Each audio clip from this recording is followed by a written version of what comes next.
Hello दोस्तों। आज अपन एक नए टॉपिक के साथ में बहुत दिनों बाद आए हैं यूट्यूब पर। आज का टॉपिक अपना है राष्ट्रपति चुनाव। इसको हम एक उदाहरण के द्वारा समझते हैं। जैसे हम मान लेते हैं कि राष्ट्रपति पद के लिए चुनाव मैदान में 4 उम्मीदवार हैं, क, ख, ग और घ, और इनका जो कुल मत भार है वो 1,40,000 है। और प्रथम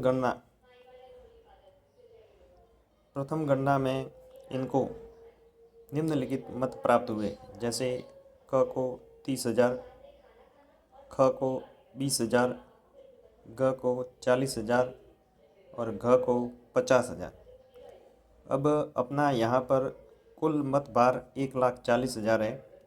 अतः निर्वाचित होने के लिए आवश्यक मत न्यूनतम कोटा बराबर 1,40,000 बटे 2 प्लस 1, अर्थात न्यूनतम मत आए यहाँ पर अपने 70,001।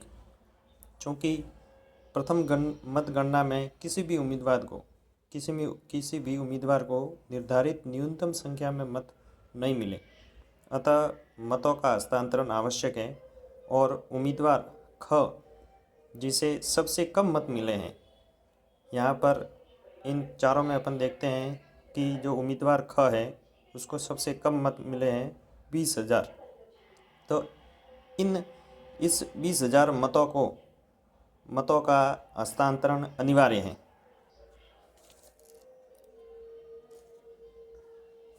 अब जो पहला चरण संपन्न होगा तो उसमें किसी को भी जो न्यूनतम कोटा है 70,001 का, वो किसी को प्राप्त नहीं होगा। तो पहले चरण में जो सबसे कम मत प्राप्त हुए थे, ख को सबसे कम मत प्राप्त हुए थे, जैसा अपन ने आगे देखा कि 20,000 मत उसको प्राप्त हुए थे। तो द्वितीय चरण में उम्मीदवार संख्या ख को प्राप्त जो 20,000 मत हैं, वो शेष रहे 3 उम्मीदवारों को इस प्रकार विभाजित करते हैं, जैसे क को 5,000, ग को 10,000 और घ को 5,000। फिर ये जो विभाजित किए गए मतों को, इन मतों को क, ग और घ में के प्रथम गणना के मत में प्राप्त मतों में जोड़ने पर इनके मतों की संख्या निम्न रही। क में जैसे पहले 30,000 प्राप्त हुए थे तो उसमें 5 जोड़ दिए तो 35,000 हो गए। फिर ग में पहले चरण में उसको 40,000 मत प्राप्त हुए थे तो इसमें 10,000 जोड़ दिए तो 50,000 हो गई।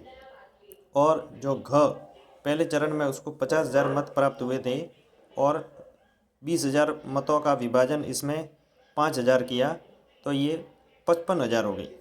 दूसरे चरण में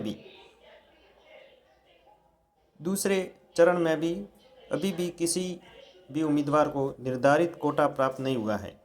अतः पूर्व प्रक्रिया को दोहराते हुए न्यूनतम मत प्राप्त उम्मीदवार, यानी इस दूसरे चरण में जो न्यूनतम मत प्राप्त हुए हैं, क को 35,000 मत, इन 35,000 मतों का विभाजन अब ग और घ में अपन करेंगे। तीसरे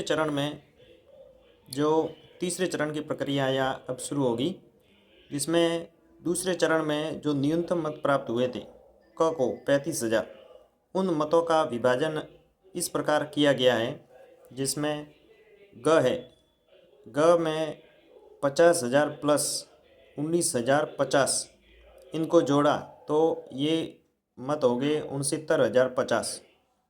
और जो घ है उसमें 55,000 उसको द्वितीय चरण में हुए थे, मत प्राप्त हुए थे, उसी में 15,950 जोड़ दिए तो ये आंकड़ा हो गया 70,950।